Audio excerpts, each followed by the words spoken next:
Earners, we got a special treat for you this week. 2 episodes. It's Canada's week, right? So let's do it. Yeah, shout out to Toronto. The episode you're about to watch right now with Lynn, Allure is epic, dynamic, all of the above. And then Friday, the legend himself, Director X.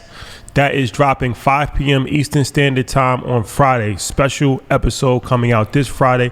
Shout out to Toronto. Let's do it. We love y'all. Like, subscribe, comment, do it all. We love y'all. Peace. Earners, what's going on? We got something very exciting to announce. Yes. EYL University is the fastest growing online business school in the world. Yeah, we global. We have 70 archived classes. We have weekly webinars where it's an interactive experience.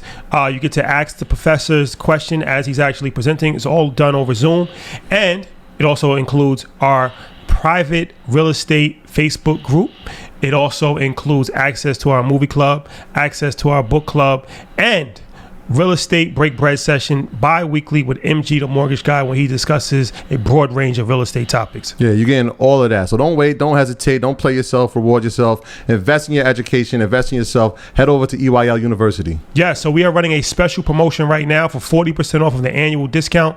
All you have to do is go to EYLUniversity.com and enter the code SOCIAL, and you will get 40% among checkout. Yeah. See you soon. Peace. All right, guys, welcome back. EYL Across the Border edition. Yeah. You know that we're heavy in Toronto. Yeah, we the North. We've become the North now. Oh, yeah. We are the North. Play Toronto like Doug Christie. Shout out to Cam. That was a long time ago. Now you got to say like play Toronto like Kyle Lowry or something like that. Yeah, legend. Yeah. So shout out to Canada. You know, we've been doing a lot of episodes with people from Canada. We make no secret of how much we love Toronto, how we love Montreal. We love our neighbors up north. Yeah, for sure. So this is a dope episode because not only do we get to tap in with one of the brightest entrepreneurs north of the border in Toronto, but we get to talk about some stuff that we haven't talked about yet, as far as like YouTube, which is huge. You get so many questions about it. Yeah. So many questions about it. Yeah, entrepreneurship, women entrepreneurship, leaving the corporate world, a lot of different things, but YouTube is especially something that we got to double down on because we haven't spoke about that at all. So without further ado, Lynn Allure. So Lynn Allure is like I said, one of the brightest entrepreneurs in Toronto right now. She was actually in the corporate world for a while. Finance major. Yeah, finance major, and then now just a full-time entrepreneur. Yeah. So she has a community where she helps women in business and really execute their dreams, and she's also a YouTuber. Yeah. She's huge on YouTube. We gotta get on your YouTube platform. That's a fact. She has 250,000. Yeah, we should. She has 250,000 subscribers on YouTube. Yep. A bunch of videos that have gone viral. A bunch of videos with over 100,000 views. And she's just a really dope person. So she reached out to us, and I asked her if she wanted to come on the platform, if she wanted to come on the podcast, and she was like, sure. So here we are. Old Canada. Hey. First that was a nice intro. Appreciate it. You got some experience at this. I'm telling you, this guy's good. So first and foremost, thank you. Thank you for joining us. We appreciate it. Yeah, no, thank you guys for having me on, because honestly, this is like one of my favorite podcasts right now. I'm always telling anyone who's interested in like finance and personal development, you got to listen to that Earn Your Leisure podcast. So it's kind of crazy that I'm on it right now. Thank you guys for having me on. Thank you, Lynn. Thank you for being a earner worldwide. Appreciate that. Yeah, no that's a fact. So, all right, let's get into it. Like I said, I want to talk about a variety of different things. But first, I want to talk about your journey from leaving corporate America. Well, I was going to say corporate America. corporate Canada, and becoming a full-time entrepreneur. So what did that, because I know you come from, African parents, and if anybody knows any African parent, they don't play that. Like they like just say you're going to be a doctor. Yeah, they very strict. Your parents are from Ghana, right?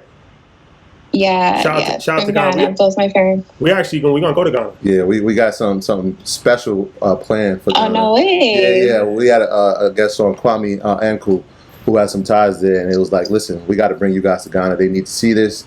But when you come, I'm going to host you. It's going to be different from you traveling there. We're going to host you. So we are very much looking forward to that. Yeah, we're going to have a whole plan for Ghana. You got to come with us. Yeah, I'm down. Perfect. Ghana's always a vibe. It's such good vibes, such good energy. Everyone's so friendly, so nice, so welcoming. You guys are gonna have a good time. I bet. So, all right. So, like I said, you're a YouTuber, and amongst other things, but what made you make the transition to, working in the corporate world to actually going online and putting out content for a living? Yeah, so I started my YouTube journey about 4.5 years ago. At the time, I was still in college. So it was just an outlet for me. I was like my last year of college. I thought it would be kind of fun to put out a video. And the idea of YouTube sounded fun to me too, the idea of having a YouTube channel. But I didn't mess with social media at all. I had no social media. I just wasn't on it, very private. And I put out a video on YouTube because I thought, no one's really going to find it in my real world. Like none of my friends or family. So it'll just be fun, my own little outlet, little community. So I had zero expectations for it. And after my first video got I think 32 or 38,000 views in the first month. But I wasn't sure if that was good or bad because I had zero expectations. And then I got an email from YouTube or from Google actually saying I need to put in my direct deposit information because I made $78. So when I get to $100, which is the threshold that YouTube pays you over, they need to find somewhere to put it into. So I was like, oh my God, this is so cool. I wrote in my journal, oh my God, thank you, God. I made $78 for this video. But it was still just a hobby for me. It was a hobby that just so happened to make money. And then brands started reaching out to me to do sponsored videos. And I was like, okay, cool. So this is a side hustle for me now. What was that first video about? Sorry? What was the first video about? Oh, it was a story time video. That time those were pretty popular. You talk about something that happened to you, what you learned from it, and what the takeaway was. It was entertaining, but still educational and more learn from me. It wasn't worth it, or you could have done it this way, blah, blah, blah. Gotcha. Okay. Yeah. So then I was just doing sponsored videos for brands. But during this entire time, I had graduated from school. I was working full time, a 9-to-5. And then I went back to university and I was still working my full time 9-to-5, but YouTube was a side hustle for me. So I was just doing mainly sponsored videos for the most part. And then it wasn't until I graduated from university that I was able to put more time into my YouTube. And then it just started to make more sense and more dollars. I unlocked the algorithm. I unlocked the business behind it. And it really started to make sense. So it went from a hobby that just so happens to make money sometimes to a side hustle. And then I started making really good money on it. And I'm like, I could actually do this full time instead of having to go to my corporate job. So I just made that transition, which it was a transition. I want to make that very known that it wasn't just one day I woke up and it was I'm going to quit my job as an accountant and just do YouTube full time. I made that transition eventually. And now I do YouTube full time and my 2 other online businesses.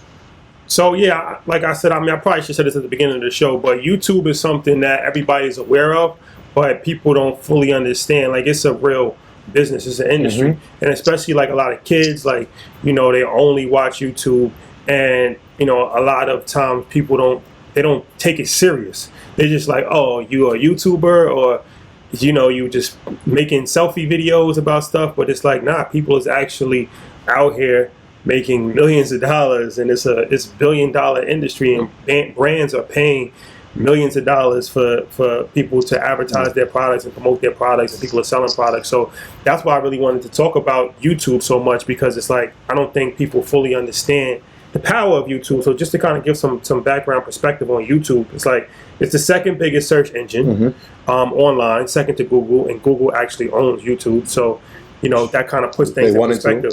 Yeah. So when you think about YouTube, don't just think about it as a place that just has a bunch of random videos. Think about it as an industry. Yeah. It's a multi-billion-dollar and it has something very important about it is that it always gets younger. A lot of these platforms don't realize, how do I get a younger audience base? Well, YouTube will always have a younger audience base because a lot of kids watch YouTube. And as long as there's going to be kids watching videos, YouTube will always grow. So if you're looking for a place to start, start there because they have the audience. Yeah, and shout out to my son Nasir, shout out to Troy's son Christian, shout out to Jamal's son Chase, And Jordan, shout out Jordan too. Yeah, they all watch Heavy. YouTube. They don't even watch television at They all. don't have no favorite shows, man. Yeah. So that just goes to a lot of people don't. A lot of people don't even watch TV anymore. It's just YouTube and like Netflix. People just stream stuff, and that's why like before when.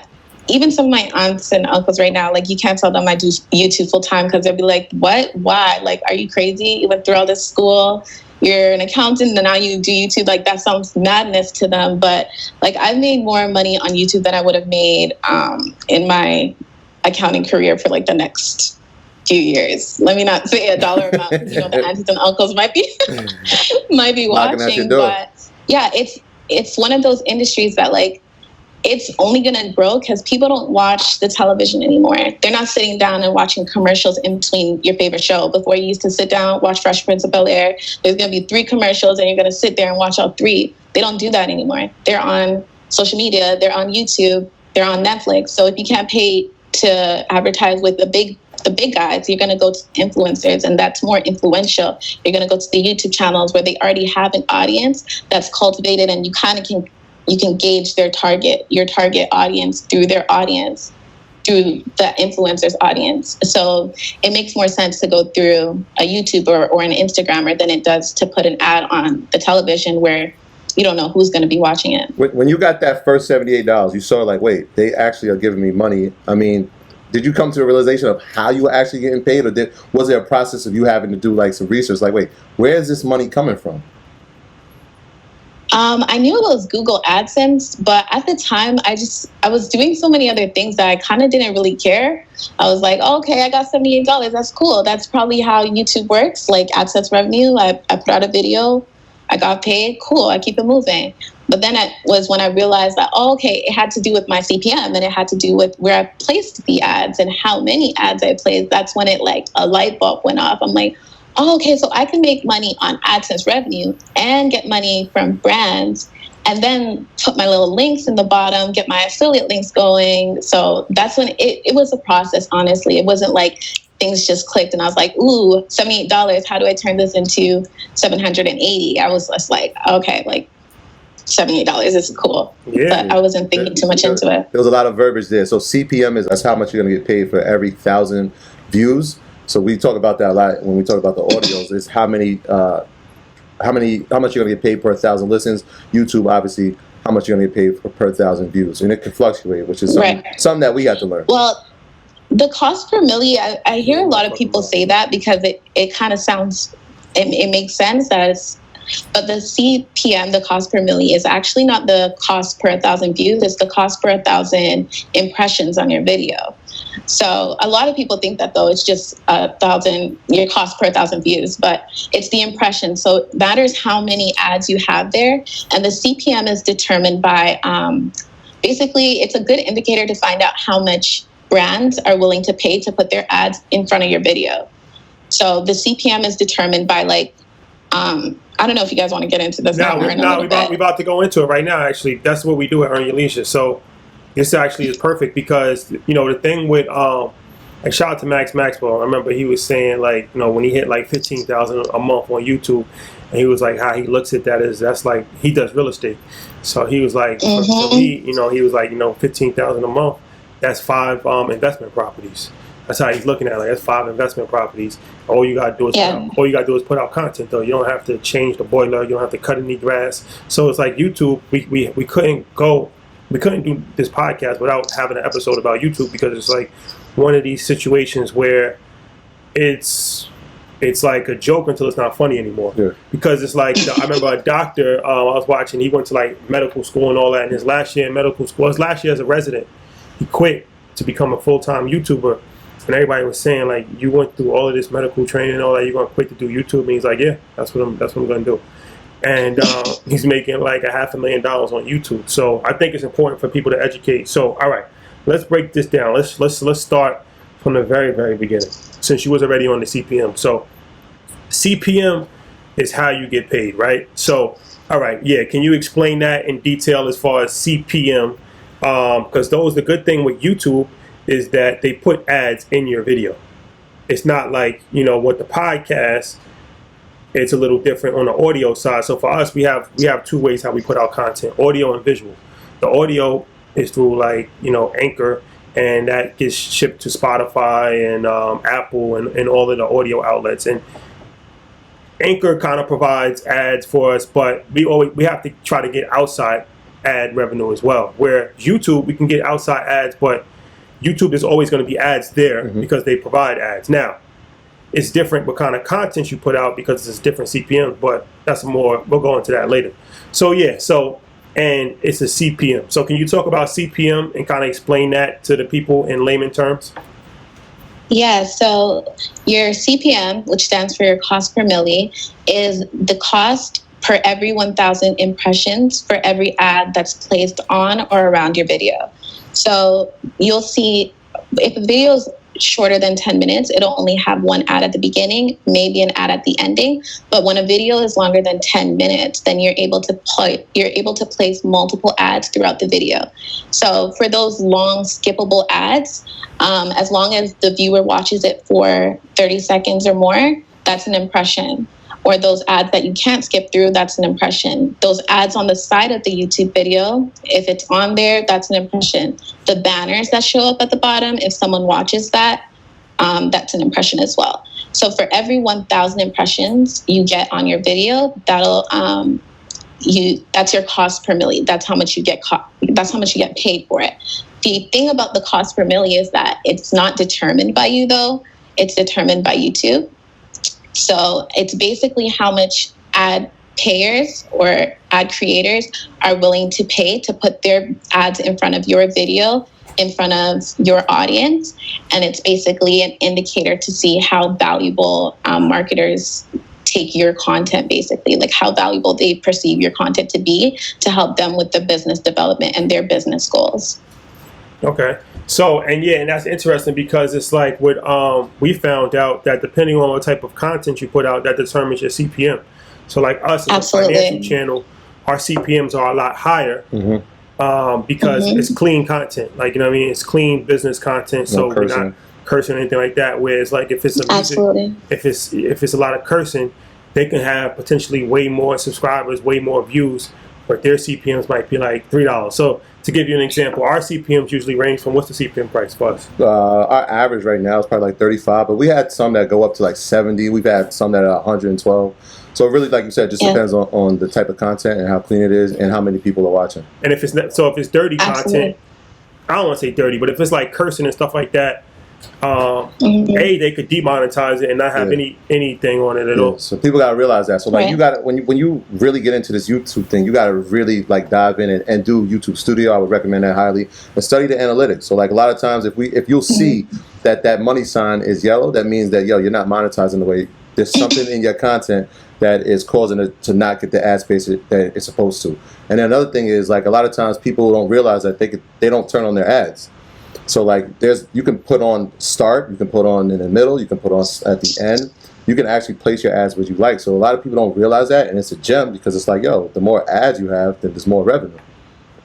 But there's something that we kind of skipped, and that is like when you can start monetizing, right? Like there's a certain amount of users you have to have and a certain amount of views you have to have, right? Is it like 1,000? For the usership? Yeah, 1,000 subscribers and 4,000 watch hours. They've changed it now. It wasn't like that just a couple years ago, but they've changed it, and now you need 1,000 subscribers, 4,000 watch hours before you can even start monetizing your platform. Okay. All right. So now it's all right. So now, and that's important too with the 10-minute thing. Shout out to Mike. He actually put us on to that. He watched the video and on YouTube, and it showed him that the key with the clips, like even a lot of the micro clips that we put out from our episodes, they're always, if you notice, they're always longer than 10 minutes or like at 10 minutes, because then you could put multiple ads in. If it's anything lower than 10 minutes, then you can only put one ad in. So it makes a big difference if you have 3 ads in a video as opposed to having 1 ad in a video. Yeah, and also to touch upon what determines the CPM, it's not necessarily only when the content is clean, but that definitely is a big indicator. Like if you're swearing, cussing, you're talking about some vulgar stuff, that's probably going to get demonetized. So it's not even an option of having a low CPM. But there's certain niches that have higher CPMs than others. So you guys have a high CPM because of the topics that you talk about. So some of those topics are like real estate, luxury things. So like luxury real estate, luxury cars is a big one as well.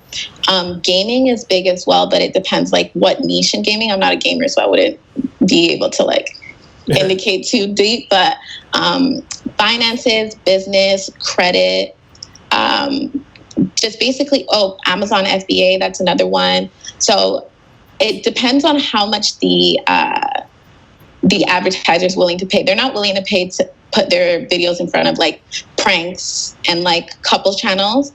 So when you're smaller, you're not going to see a big CPM for that. But then once you become, makeup? What about makeup tutorials? Because that's very big for women. Yeah. What about makeup?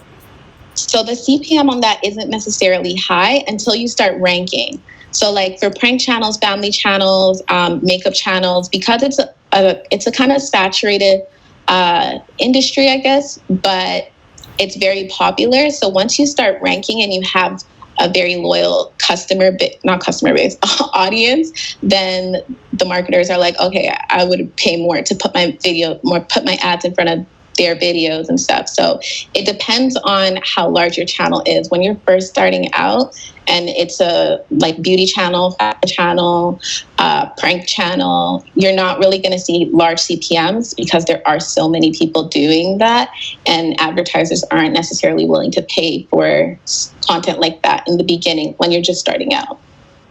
Okay. All right. So now let's go to the actual content, because I guess that's the most important thing, right? So like so our content is financial. I guess that's the hardest thing. Like people want to start, all right, you want to become a YouTuber. Yeah. You're on your journey to become a YouTuber, right? The first thing is like, what do you want to talk about? So we talk about financial stuff because we're a financial podcast, so that's easy. How did you find your niche to talk about, and what do you recommend for people as far as finding their niche, as far as the content that they're putting out? So I would say the easiest thing is to do something that you feel comfortable with, something that you're confident in as well, because if you're not confident in what you're talking about, it's going to show, it's going to come off on camera. People are going to be able to detect that. So make sure whatever topic you decide to go into, you're comfortable and confident about that topic. But then also your audience is going to let you know what they want to see more of. So before you even start your channel, I would say write out a whole list of titles of things you want to talk about pertaining to that. Okay, you want to start a beauty channel. That's cool. Write out 50 videos that you can do that's relating to beauty that people want to see.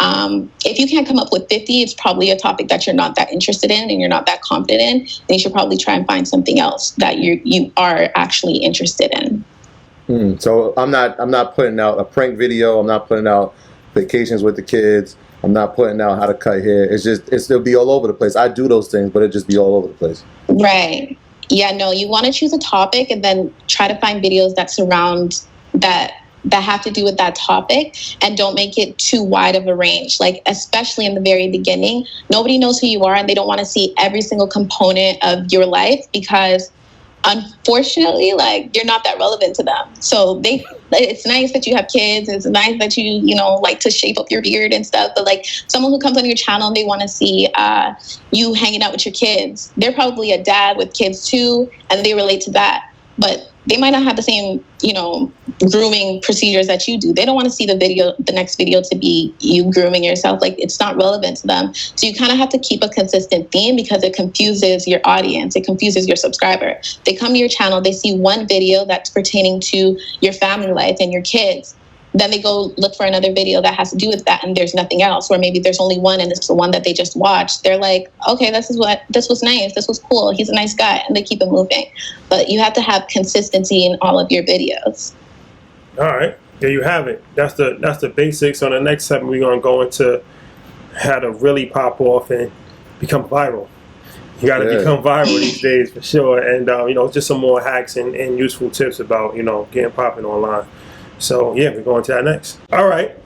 So yeah, and this is, once again, I want to reiterate why YouTube is so important, because for business owners as well, not just for people that want to become full-time YouTubers. Like, we talk about social media a lot, like as far as like it's a great way to push your brand, but for entrepreneurs. I know there's a lot of entrepreneurs listening on your leisure. YouTube is extremely important to push your brand and get the brand awareness out there. So even if you don't plan on being a full-time YouTuber, you can still use YouTube. It's just like any other social network. There's it's millions and hundreds of millions of people on YouTube. So to not be on YouTube as a business owner, it's kind of like not being on Instagram. Yeah, and something we learned. Like, we didn't start with a YouTube channel. Like, we didn't start it till April. Everybody knows that the podcast itself started in January, but we learned, like, yo, we have to grow the audience. This is a great way. This is a platform. We knew that all our kids watched it. We knew we had to be on it. So we made a concerted effort to say, look, this is where we're going. Yeah, and it's helped out a lot. Like, if we just did audio, we would be nowhere near where we are now because we don't have the same reach that we would have if we do YouTube. And it's a lot of other things that we do exclusively for YouTube that we'll talk about. But, all right. So as far as getting on YouTube, because it's like anything, right? Like, same thing with social media, Instagram. When you start with 0, and it's like, how do I grow it to 250,000 subscribers? So, yeah, viral. Shout out to Drake, viral movie. Shout out to Drake, Fabio Foreign, and Sosa Geek. I think that's his name. That's your song, man. That's my favorite song right now. So your first video, you have no subscribers, and you have 32,000 views on that video in a month. That's a lot. That's a lot of views. How did you do that? How'd you do that? So YouTube has little pockets and little niches, little communities. So what I did was I found videos that look like my type of content. I would search. So my first video was a story time. What I did was I searched story time, and then I filtered the results by upload date, and that puts the newest uploads at the top. So then I searched for videos that kind of looked like they were in my neighborhood on YouTube, my community on YouTube, and then I would comment on their videos like, I could totally relate, I made a video similar to that. It wasn't very spammy, like, hey, check me out, I just started a channel, but it was a comment letting people know that, like, I did also upload something similar. So from that, what that does is it puts your comment there, and everyone does it where they're watching a video and they kind of scroll to see what the comments say. And so if your comment is there and you're one of the only comments there, even if that video is only going to get 1,000 views, there's a good chance that a portion of those views are going to see your comment. And from those views to your comment, they're going to see your channel, and maybe they're going to either subscribe or engage with your content somehow. So that was one thing that I did to grow my first video and how it got so many views. I was commenting a lot. And then now, as I've grown, I don't really get an opportunity to watch people's videos and make relevant comments as much.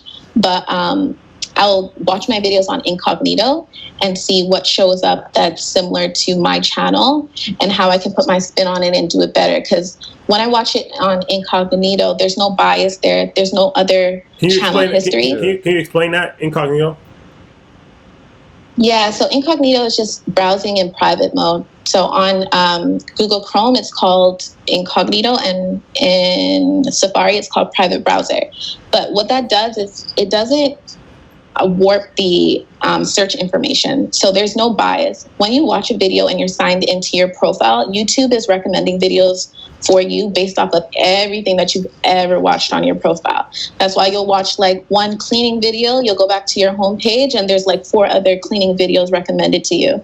And over time, it builds up a profile for you and a portfolio for you, and it changes your recommendations based off of stuff that you've already searched and stuff that you've already watched. So when I watch my videos on incognito, what that does is it allows me to see what YouTube associates my channel with and what kind of content YouTube kind of places my videos in, what kind of neighborhood on YouTube my videos are in.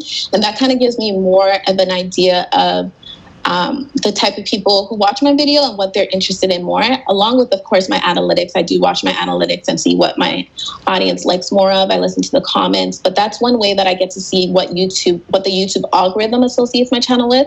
So from there, I'll get an idea. I'll put my spin on it, my flip on it, and I'll do it myself. And then it usually does good when I choose a video like that.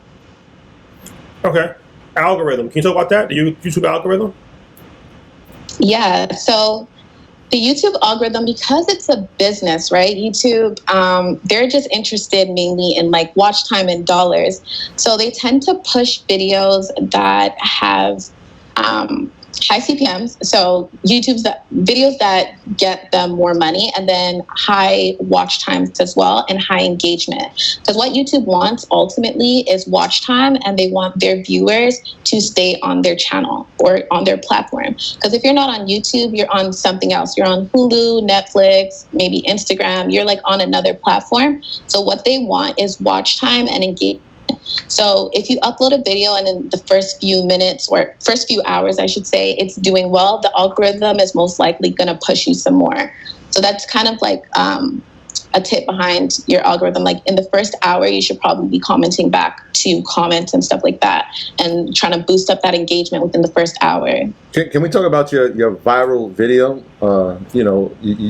One of the things you said is like not to chase trends, which you kind of did with the dad makeup voiceover. Can you talk about the benefits of actually chasing that trend and some of the things that didn't work that you learned from that? Yeah, okay. So that video at the time, it was like a makeup trend that was going around, and a lot of people were doing like, my boyfriend does my makeup, my voiceover, and my dad, I thought it would be so funny if my dad did my voiceover, because he's always like cracking jokes on me. He's always making fun of me. So he did it. It was funny. It was cool. And the video did really well. It was like on different social media platforms. I don't have a Twitter, so it was like all over Twitter, all over Facebook. I didn't have a Facebook either. And it did go viral, and it got a lot of views. It did make a lot of money, because I ended up selling it to, there was a media company that pitches to the Ellen show, and they bought that video off of me. They bought the rights for that video off of me, so I don't own that video anymore, but I still get the AdSense revenue from that video. But I would say that the game there was the money behind it, and it was a funny like joke. Like me and my dad still laugh about that video to this day. But what I learned is that when you do videos just because it's trendy, but it has nothing to do with what your channel is about, it doesn't necessarily grow your channel or your subscribers. So that video, I got like 2.2 thousand subscribers, I believe, says my analytics, but it has like 800,000 views. So that's not a very good conversion, like views versus people who subscribe. So it ultimately didn't grow my channel. And I learned that if you're gonna hop on a trend, it needs to pertain to what your channel is about. Because I was not a makeup channel. My dad wasn't on my channel. My channel wasn't like a comedy channel either. So it wasn't great for the overall growth of my channel, but it was a learning experience, I would say. Yeah, that when I heard that story, I'm like, yo, I've never thought about that when people actually buy your content from you. What was that experience like? That was the first time you've done it? Yeah, that was my first time I had done it. It was just I was getting a lot of, those, I think they're like social media sites where they just have a bunch of viral videos, and you'll see a viral video over and over, but it'll have different logos in the corner. So at the time I was getting a lot of questions from different media sources asking if they can post it on their Facebook group. They're like, oh, we have like 6 million followers on our Facebook. We're going to post it and we'll credit you, da da da da. And I was like, yeah, sure. Just put my link in the description, go for it. But then someone had asked me, like, have you sold it already? And I was like, sold it to who? That doesn't make no sense. And then I got another inquiry around the same time that the first one came in, and it was like, oh, well, we're willing to buy it. So then I went back to the first person. I was like, no, I haven't sold it yet, but, I have some inquiries. I said some, like there was more than one. But I was like, yeah, we have some inquiries. So I haven't sold it yet. So they came with their proposal. And then I told the other person, like, oh, another media company is willing to buy it for this much.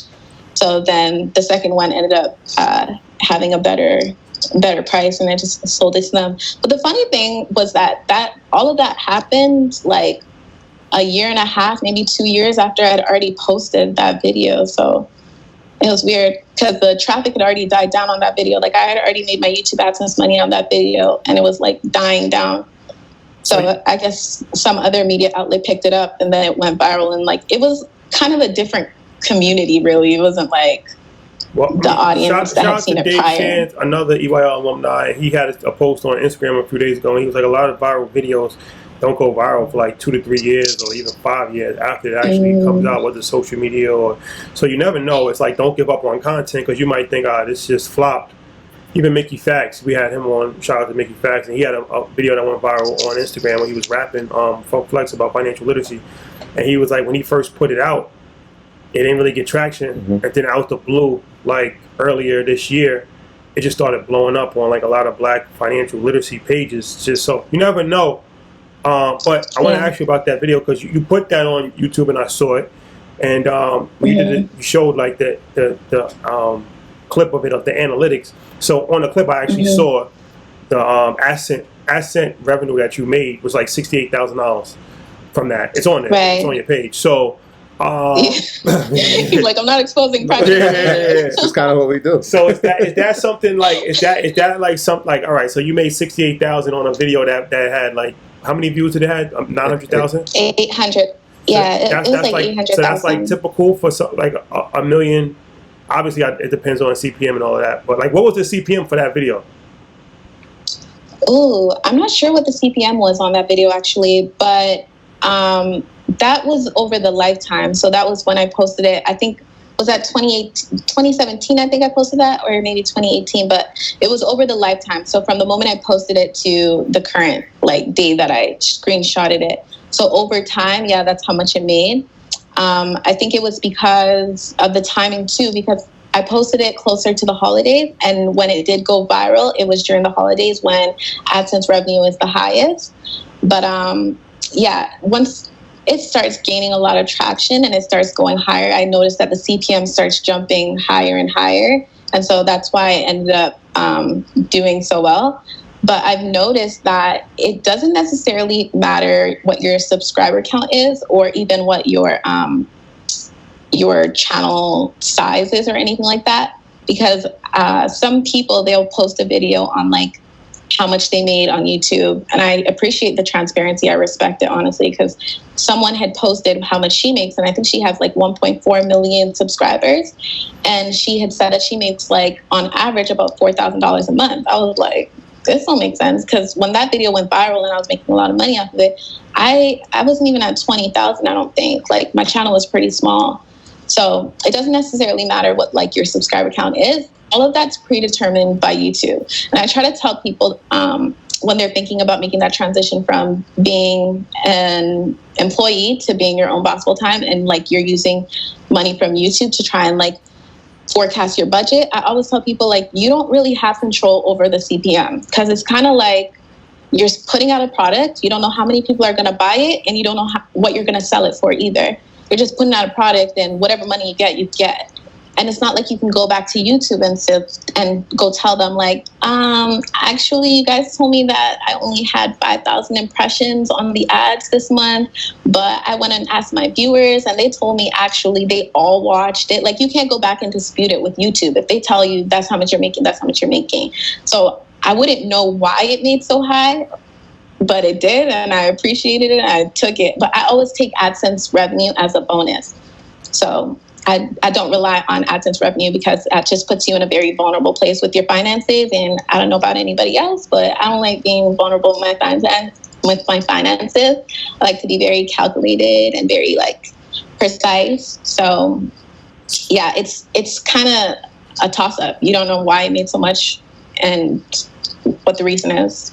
Yeah, it's spoken like a true accountant. My next thing is the importance of consistency, right? Because after you went viral, it's not like, hey, I'm going to live off this one video for the rest of my life. You started to put out more content that was more themed, right? You want to talk about that?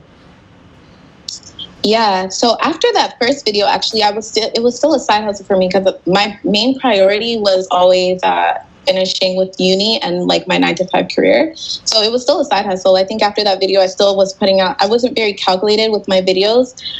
It wasn't until recently, like once I graduated from uni and I was paying more attention to my videos, that I was more calculated and I was more consistent with the theme. But also like as time goes on, I think when I first started, I was like 21-ish. So like my interest at 21 is different from my interest now. So as time went on, I just started making videos that made more sense to me and what I was more interested in, more confident in. So once I started making more self-improvement videos, personal finances, personal development, entrepreneur type videos, that's when I really started to understand the importance of having like a theme throughout videos. And that's why I always try to tell people, like, if I had known now what I knew back then, I would have definitely themed down, niche down on my content, and I wouldn't have been creating content from like all over the place. It would have been some sort of consistent theme throughout. So now when I'm creating content, it's mainly it has to do with money of some sort, personal development, just overall becoming a better version of you. So that's the consistent theme that's throughout all my videos that I try to portray in every single video. It's about something personal development related. So if you take the ads off a video yourself for whatever reason, like let's say you don't want ads on one video, that's going to hurt the chances of YouTube pushing it, probably, because they don't get paid either? Or I would say that they don't really have an incentive to push it. They might, but they don't really have an incentive to. So you could take it off if you wanted to, but also, like, why would you want to do that? No, because sometimes you might put a video out and the ads that are on the video might be competition for the actual video. Like, you know what I'm saying? So yeah. I noticed that with YouTube, like something they'll run ads in a video that is like, especially like if you're trying to sell something or if you have a product or something, and it's like now you're actually running an ad for somebody else that's doing the same exact thing that you're talking about in the video. Right, unbeknown to you. Like, right. But to the viewer, that's going to happen. Yeah. Right. Yeah, I mean, it's possible that could happen, but mainly people, like, they buy from people. So if they're watching their video, they're most likely going to buy from you anyways. But yeah, you could take the ads off if you wanted to. And then your subscribers watch it, and if it picks up, it picks up. But I find that they have more of an incentive, YouTube as a business, to push videos that are going to make them more money, and also videos that have longer watch times that keep people on their platform. Because at the end of the day, like, the CPM is split. Like, the amount of money you get is after YouTube gets their cut. So if you're making more money, that means they're making more money. Okay. Dope. So, all right. As far as like revenue, and I'm glad you said that you don't rely on that, because there's more ways to make money off of YouTube than just ads. That's just like the first layer. But YouTube it's just like any other thing. It's a platform where you reach a bunch of people. So through that, you can do brand partnerships. You can promote your own products. You can do a variety of different things. So how are some other revenue streams that like you personally utilize, or you see other YouTubers utilize outside of just regular ads that YouTube provides? Yeah. So I definitely make sure that I have enough revenue and income coming in from other places, because like I said, it's a toss-up. And although I can depend on the money coming in, and like, it's pretty consistent, there's a theme throughout, you can't rely on it, because at any moment YouTube can come back tomorrow and say like, hey, everyone under 1 million, y'all don't get paid no more until you reach 1 million subscribers, figure it out. They probably won't, because that's a little wild on their end, but they have the option to do that. So I make sure that I'm making money from other places. For me, I have my affiliate links that I put in the description bar. I have my brand sponsorships, which is when a brand reaches out to you and asks you to promote their product or their brand for a fee. And then I also use YouTube to drive traffic to my 2 other online businesses, which is my hair extension company and my business society company. You know, you said something just now as far as the description, like you put the links in the description. I think people overlook that and don't really understand the importance of the description. I know you have a little like tidbit. You said like you don't put a link within the first 3 lines or something like that. Can you go into detail about that? Yeah. So once again, because it's YouTube's platform and not yours, they have the discretion to not push videos that are sending traffic to other external sites. So when your first 3 lines above the fold have a link to an external website, they're less inclined to push the video. This is what I was told from like a YouTube insider. I don't know how true that is to this day, or if YouTube has changed that, because I do have like 2 videos that have done pretty well, and they have a link on the top fold. But I was told this from an insider, so I try to avoid it if I can. It doesn't really make a difference for me to put the links just a little bit lower, so I tend to do that so that it doesn't kind of like throw the algorithm off or whatnot. So yeah, that's something that people don't fully understand. So many different things with YouTube. It's like it says you can just have like a 3-hour situation about that. But I wanted to ask you before we go to the next thing, vlog.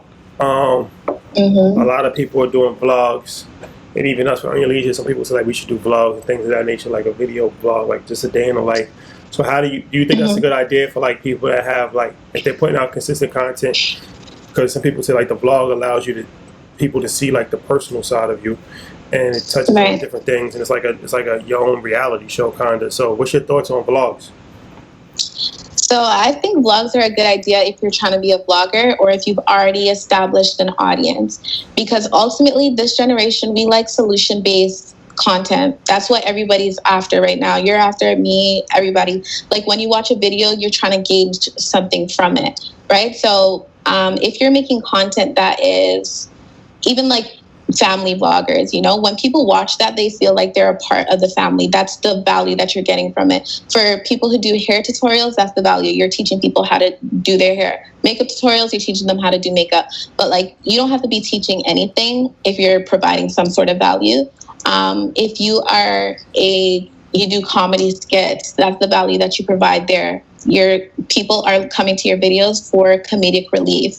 And if you're vlogging, you're trying to make people feel a sense of belonging and like they're a part of whatever it is that you've got going on. So like with couples channels or even family channels, you might watch an episode and you're like, oh, but what was this? Like, what was the reason? But to somebody else, they're very committed. And those channels tend to have very loyal audiences too, because they're invested in that relationship. They're invested in that family and they feel like they're a part of the family, a friend to the couple. So if you're vlogging and you already have an audience, it kind of makes your audience feel like they're a part of what you're doing already. Like they watch your podcast, they see you guys do all these cool things. You guys, are pretty stand-up guys. So they want to know what is the behind the scenes and what does that look like? And that's the value that you provide there because you've already kind of built up your audience. But when you're just coming straight up at the bat and no one really knows who you are, if you're going to be a blogger, stick to that because then people are going to be invested in you and your life and you're a lifestyle blogger. But if you're going to be doing like couple prank, couple challenge, couple this, couple that, couple, and then all of a sudden you're doing vlogs on your own and you're like, hey guys, so I'm out with the boys. Yeah, it's Friday night. People are going to be like, I didn't sign up for this. I don't care about what you're doing with the boys. Like, where's your girl at? That's what we're trying to watch because they feel like they're part of your couple. So if you're trying to be a lifestyle blogger, just stay consistent and stick to that. But if you've already built up an audience and you're trying to do vlogging, it's more so behind the scene, and that's the value that people are getting from that. They want to see like, what do you guys do behind this big empire that you've built? So, EYL story. Yeah, for sure. So that was a lot. In the last segment, we're going to talk about your other businesses that you have, the hair extension. I'm interested to know about that. And then also your society that you have for Good Girl Going Boss. Yeah, entrepreneurs. Hey, so hey friends. Hey friends. Let's do it. We're going to that next. All right. So in the last segment, I want to talk about a few different things, but this is another thing that we haven't talked about yet. And I know we have a lot of women that listen to EYL. So you have a hair extension company. Can you talk about that? Yeah, so my hair extension company is Trophy Life Hair Extensions. So it's basically for the everyday boss babe working towards maintaining or attaining their best trophy life. So I started that when I was in university. I started with less than $100. I did make a video on that. That video did pretty well as well. But I basically talked about the ins and outs of how I started, how I got the online presence going, and how I've been able to drive traffic using affiliate marketing with that. So that's been doing pretty well as well. It's my little online baby. Is that something you were naturally doing? Like you were using these products and people kept asking you, or is it just something that you kind of wanted to do all along? Yeah, so what happened was I was doing a lot of brand deals for YouTube for hair companies, which I did want to talk a little bit about as well, because that's something that I always try to tell creators when it comes to like reaching out or like working with brands and stuff. But I was working with a lot of these hair extension companies, and I just was like not really feeling their like customer service or like just the fact that they would kind of sell anything. Like they would sell me good quality extensions and then sell whatever to the customers. So I just ended up starting my own, and I was already interested in hair extensions. It's something that I wear and I was interested in and I was familiar with. So it was pretty easy for me to start it because I knew what the target audience would look like and what they like, because it was basically me. So do you have, like, is it your own hair extensions or just like strictly affiliates for other companies? No, it's my own hair extension company. And then I use affiliate marketing to promote I don't really spend much dollars for marketing, but I use affiliate codes. Oh, the affiliates for other people that's promoting your product. Yeah, exactly. Why is that? Let's talk about that. Why have you chose to go that route as far as marketing? Affiliate, if anybody's not familiar, affiliates is when you give somebody a percentage and they're actually promoting your product, and then every product that they sell, they get a percentage off of that product that's sold. So why have you found that to be something that you really have doubled down on, as far as instead of like just marketing other ways? So when I first started, that was the best way for me to do it because I didn't know how else to promote it. I didn't have a budget to pay influencers to wear the hair. So I was like, I'm not going to send you hair, but if you promote it and you make money, you'll get money too. It's actually a little bit better because you don't got to buy the hair. You don't have to make a wig. You don't have to make any sort of content. Just promote it and you'll make money like indefinitely. So long as your code's making money, you're making money. So it's passive income for you. So I pitched it like that, and then it ended up being pretty lucrative, and I stuck to it. So one of my largest affiliates, he's a man and he runs like a Black love page. So a lot of his audience is Black women. So he promotes it on his page and it gets traffic. And he makes money off of it. I make money off of it, and I don't have to pay influencers for it. But as it grows, I probably will get into influencer marketing. But that just ended up working out for me, so that's what I ended up sticking with. Yeah, I think that's important. Influence, because it's like a lot of times you try to keep 100% of the profits, and you're losing a big portion of people that you can't reach. And it's like these people are customers that you wouldn't have had. Yeah. So even if you keep it 50%, that 50% is 50% that you would have never had, because the people that are coming in off the strength of somebody else's platform. 50% of something is better than 100% of nothing. You gotta never forget that. Never forget that. But it's also pretty tricky. Like, you have to do your research when it comes to influencer marketing, because it's not cheap to promote with influencers, and you have to make sure that you're going to get a return on your investment. But the thing is, not a lot of people are too transparent with their conversions, right? And even if they do get a lot of traffic, an audience is different from potential clients. So although they might have a lot of likes, a lot of claps, doesn't necessarily mean that they'll have a lot of people who are willing to purchase off of the strength of someone else's influence. So kind of have to do your research. Sometimes it's going to be a hit and a miss, or sometimes it's actually lucrative and you hit a big jackpot, but it's all research. So you have a brand partnership, and maybe you don't anymore, but Pretty Little Thing and Fashion Nova? Yeah. So yeah, how'd that come about?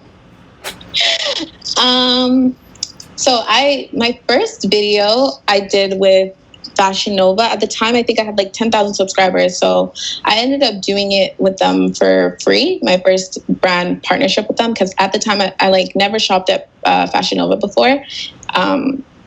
I still haven't ever shopped at Fashion Nova, like with my own money.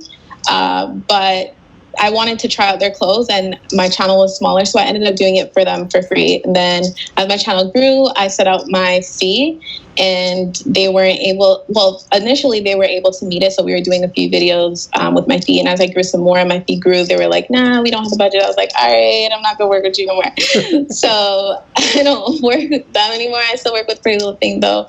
But basically they reached out to me, and that's how that happened. Yeah, we spoke about Fashion Nova in the early podcast. Like the second episode. Yeah, that's one of the things that they really did to blow up, and that was really like a real genius thing on their part, is that they took a lot of micro influencers, and a lot of them didn't even get paid at all. They just got to wear the product, and they made it kind of like a badge of honor, like, oh, you get to have a Fashion Nova thing, and it's like, okay, or they paid them a little bit, as opposed to just dumping all of your budget on one influencer and just hoping that works. It's like, don't forget the micro influence, and that's important too for people in business. Like, somebody has 5,000, 10,000, 15,000 followers. Like, that's 15,000 people. It's not Jennifer Lopez, but a lot of those equal Jennifer Lopez. And at Fashion Nova, they did it probably the best. And it's going to cost you a lot less. Yeah, as far as their marketing campaign, and they had millions of micro influencers wearing their products, and now they're 9-figure company. Real big. Yeah. But a lot of micro influencers, I think they underestimate the importance of their audience and the importance of their platform. So they're willing to take on the partnerships for free. Like, I did my first one for free because I'm like, oh, okay, I have 10,000 subscribers. Like, it's not a lot. They're probably not going to make enough money off of my videos anyways. But it wasn't until I started using magic links that I was able to kind of see how much I'm making these companies when I partner with them. And once I saw that, I was like, yeah, my prices are going up, and I'm never doing any paid or any sponsorship for free for these companies. Because, like, I'll have girls reach out to me and they have like 200,000 followers on Instagram and stuff, and they're like, I'm looking for ways to monetize my platform. Like, how do I do this? And I'm like, you're doing all these paid promotions and all this advertisement for free. It's not right. It doesn't make sense. And I think a lot of creatives have a hard time putting a monetary value on what they do, because they're like, well, I would do this for free anyways. It's fun. And it's like, that's great. And I'm really happy for you that you would do this for fun. But it comes a time you need to take off your creator hat and put on your business hat and recognize that you need to be compensated for the amount of effort that you put into your videos, because YouTube's actually a lot of effort. It's a lot of work. So to just do it for free because, you would do it for free doesn't mean that you should do it for free. So what did you say, Magic Link? Yeah, so I use magic links to see how many people buy. Is it a website or app? It's a website. They might have an app, but I use it on desktop, and it basically lets you know how many people have bought your product and how much they've spent. So based off of your ad, basically, let's say Pretty Little Thing sends me something, and I leave the link in the description bar to what it is that I'm wearing, or in the try-on haul. I put it in the description bar, someone clicks it, and off of that click, they buy it, then Magic Links will let me know that this is how much they paid, or this is how much they spent with Pretty Little Thing. So maybe they only bought one, I only advertised one shirt, but they ended up buying like $600 worth of product. So that lets me know that off of my ad, okay, at least one person spent $600 based off of this one video, but it's always way more than just one person. And they most often don't just buy that one thing, they buy multiple things. And then also Magic Links gives you a percentage as well. You get a commission off of every purchase that's made. So you get your payment you get your brand deal payment, you get your AdSense payment, and then you also get payment from the Magic Links commission. A lot of checks. So how much money did you find out that you was making Fashion Nova?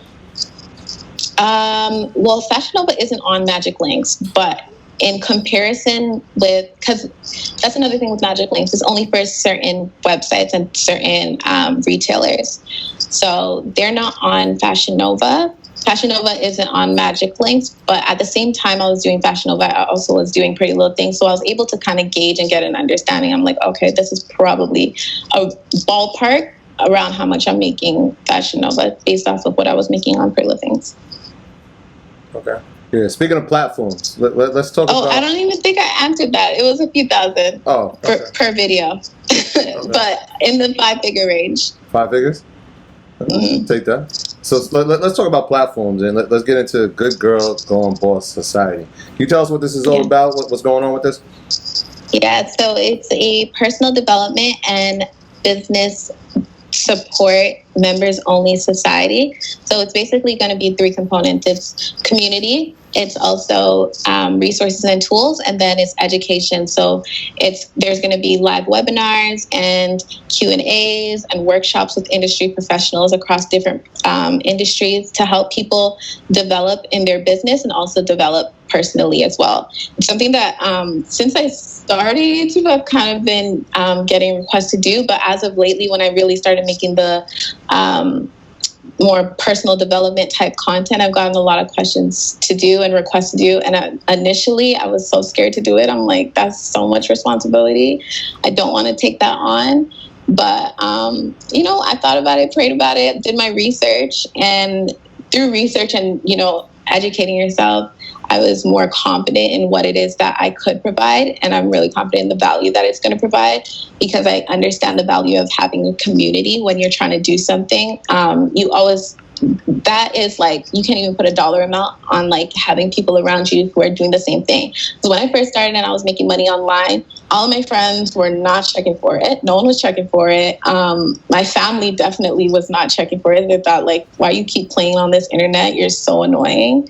So having other people who understand, where you're trying to go is so beneficial.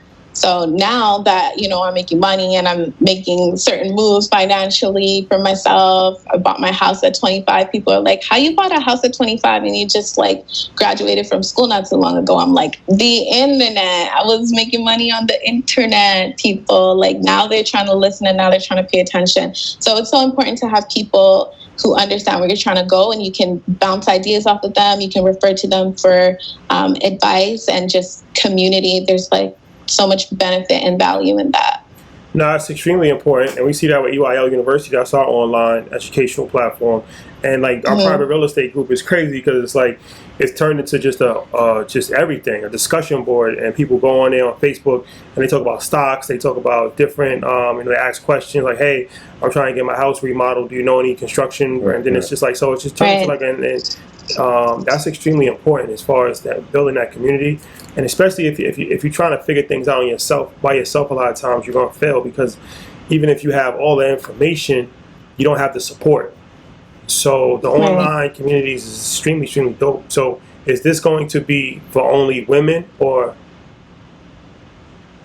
Well, we're open to all genders, and I say all, and then all ethnicities. It's a very diverse group, but predominantly my audience is a lot of females. So there are going to be like more females than men, but it's definitely open to everyone, all genders. And this is going to be for somebody that wants to be an entrepreneur, somebody that wants to make money online, somebody just a variety of different women or people in general. Yeah. Right? So it's just like-minded, ambitious people with entrepreneurial mindsets. So specifically for those who are trying to make that transition from being an employee to being your own boss full-time, or just trying to start a side hustle, because I always say side hustles are not only for the people who are trying to quit their job, it's for the people whose jobs might be quitting them. And we know in this economy that nothing's certain. So it's just people who are looking to create, design, plan, and execute their dream life. Using the internet specifically, and using social media to make more money, using marketing tactics to make more money, also just to develop personally on a personal level. So it's just for people who are entrepreneurial minded, ambitious, and it's a place for them for us all actually to connect and to grow your businesses and grow as individuals as well. Yeah, and I appreciate it because I believe we have an EYL discount only for EYL community. Yeah. So we'll put the link in the description of this video if you're watching on YouTube or Apple or Spotify. And it'll also be on our website at our alumni tab, EYL alumni. So yeah, that's going to be an exclusive discount that you can only get through the EYL. How we do. Yeah, we're not putting it out unless we get a discount. For sure. We got to make sure that the EYL community always gets a little perk that nobody else gets. So I appreciate you for doing that, for sure. So yeah, no worries. What's next for you? Like what do you have in the pipeline other than, I mean, we talked about, the community that you're building. What do you have on your vision board for 21, 22, and 23? Jeez. Well, hopefully this COVID's over so I can actually get things done. Because I did want to do some in-person boss brunches and stuff, some more in-person connecting. But due to COVID, that's not a reality right now. But as far as YouTube goes, just continuing to grow my community, and then on a business level, growing the extension company, and definitely been putting a lot of hands-on effort onto the Good Girls Gone Boss Society. That's my little baby there, and it's a big responsibility as well. So growing that and just strengthening the processes, because this is all very it's demanding and it grows very quickly as well. So just making sure that my processes are A1 and just airtight. So just growing at a slow and steady pace, going the long haul, not the fast haul. Yeah, I know YouTube makes you a worldwide entity, right? But what's the support like in Toronto? Like, that's something that we're interested in when we come in there, is to see people that are doing things, entrepreneurs that are doing amazing things. What's the support like being in Toronto? And is a lot of your community based there? I know you do the one-on-one consulting. What is it like up there? I didn't even realize, because my analytics tell me that most of my audience is in the States. Like, my largest cities are New York, Texas, Houston, and New York, Texas, and Dallas, I think. Oh, and Atlanta. So I thought that most of my audience is in the States, but recently I've been finding more and more people in Toronto who are like, yo, I love your stuff, da-da-da. But no, Toronto's been super supportive. Like, the people who watch my channel in Toronto, and people I've connected with as well. And that's one thing about YouTube. Like, if business aside and the fact that it's an outlet aside, it's also such a great networking tool. Like, it's allowed me to network. If nothing else, that's been a beautiful blessing. So social media is one of those things, like, you can use it to your detriment or you can use it to your advantage. So I've been able to connect with amazing people that I probably would have never ran into in person using social media, or they stumbled upon my YouTube channel and things like that. So yeah, it's been really great. Toronto's just, I love the city. Yeah. So do we. Shout out to Toronto. Yeah. Like I said, we're going to come up there for sure, and we're going to have a big event up there. We're going to do a networking event. We're going to do a live podcast. We're going to do a workshop. And we're going to have a bunch of people from Toronto that's actually going to be a part of it. So, yeah, whenever this COVID-19 madness is over with, Toronto, we have not forgotten about you guys. We're going to come up there, and hopefully you can join us when we're up there. Yeah, absolutely. I would love to. And I think Toronto would really enjoy your content. For those who haven't already been put onto your content, I think they would absolutely love you guys. So you guys should come out. It'll be a good time. Looking forward to it. That's a fact. Troy, housekeeping item? Yeah, speaking of YouTube, and this is one of the things that I know you say, like, please like it. It helps the algorithm. Please please subscribe and comment. And comment. I'm gonna say that again. Comment. But yeah, shout out to everybody on YouTube. Shout out to everybody on Patreon.com. That's our private pay program. Obviously, we have 5 different tiers that you can join that, and there's plenty of perks. You get discounts for the merch. You get access to EYL University, which is our online school, which is growing at a tremendous pace, and we're so proud of it. We have a lot of webinars up there, over 70. Tons of content on pick an area. I mean, throw a dartboard at an area in finance, and there's a chance that we probably have covered it. If not, we're working on it right now. So shout out to everybody that's an earner on there. And shout out to everybody that's on our private real estate Facebook group. That is a community within itself. The community has grown, and I love it, because it's like they've taken on responsibilities within inside the community. And that's what communities are built on, everybody doing their part. So shout out to everybody that's been a part of that. Earners, y'all know we love you. Keep supporting, and we're going to keep bringing the content. Yeah, for sure. So, yeah. Thank you guys for rocking with us. Don't forget the merch either. You can get that on EYO or earnyourleisure.com. And yeah, thank you guys for rocking with us. Peace. Hey, Canada. Peace.